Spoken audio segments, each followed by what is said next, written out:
Good day, everyone. My name is AC Guevara. So, our topic is all about the instructional software for classroom use. So, ito lang po ay continue po sa reporting po ni John Ray Ramores. Simulation software. Selecting. There is a realistic and accurate representation of a system. Clear set of direction must be present in the software. Models are real of imaginary system. Can models physical phenomena, procedures, hypothetical situation, the impact of action must be clearly seen. That is the meaning of selecting. Now, let's proceed to the benefits of simulation.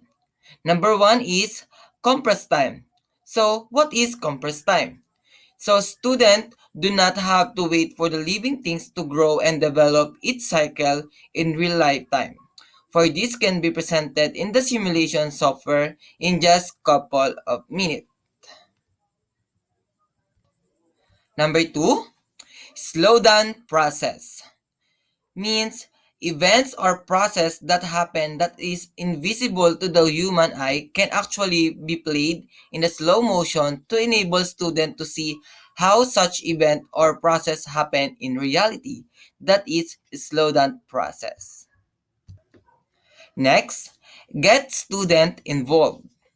The participation of the student is necessary for them to able to learn what may happen in particular situation. That is the get student involved. Number four, make experimentation of software. Simulation software is the best in keeping the student to in learning some things like driving vehicles, handling volatile substances, and search and rescue situation at etc. Next, make the impossible possible. Walking on the moon, traveling to the universal witnesses the volcanoes erupt are just a few examples of allowing the student experience the possible and learn the possible. Okay? Next, save money and other resources. Though learning by doing is the best learning experience, simulation software may still give grateful learning experience at a fraction of the cost, like descending animals, hardware unit, and the like. Last, I second to the last, allow repetition with variation. Means simulation allows students to repeat event many times as they like until they master the lesson they wish to learn. Okay? Last, allow observation of complex process. Simulation software makes learning and understanding of a complex lesson and process easier for students to see what is happening. So that is the benefits of selecting. Now, let's proceed to the limitation and problem. Number one, criticism or virtual lab software means student may not get actual quality learning, real experience will be taken in substitute virtual labs than doing it the hand-cast labs. Simulation can be used as supplement to regular labs. Next, accuracy of models means simulation software may give inaccurate or imprecise perspective of the subject matter. Real experience is still better than being replaced by substitute learning experience. Last, muses of simulation. There is possibility that students would unlikely to develop effective problem-solving skills due to the plainly mastering the activities given simulation. That is limitation and problem of software. Now, let's proceed to the next topic. It's all about instructional games. Selecting. Number one is appealing format and activity.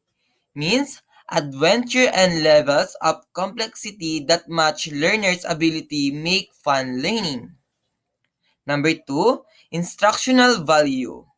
Means, instructional games should serve as educational and motivational tools which give importance to the value of learning. Number 3, physical dexterity is reasonable social. The purpose of motivating the student should be evident in the instructional game and not the other way.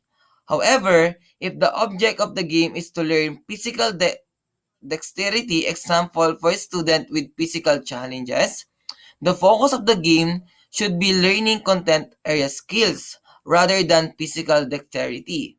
The level of physical dexterity for content area games should be understandable to all students. Last, societal and cultural consideration. Instructional games should highlight positive message rather than war and violence among people of different nations, beliefs, and cultures. That is the instructional game selecting. Now, let's proceed to the benefits of instructional games. Number 1, games are more interesting than traditional instruction according to Randall, etc. at 1992. Number 2, retention of information is longer. Number 3, assist teachers to get students to focus on the topic. Number 4, according to Arch 2011, Carher 2010, and Squire 2005, makes learning more engaging and motivational. Now, let's proceed to the limitation and problems. Number 1 is learning versus having fun. Some schools disagree incorporating games in instruction for they believe that games draw away attention of the student from the real purpose and that is learning the lesson. The focus of the student is toward winning the game instead of instruction learning. Number 2, confusion of games, rules, and real-life rules. Rules in gamer different from rules real life. Games rules may give students difficulty in transferring the skills learning through games to real situation.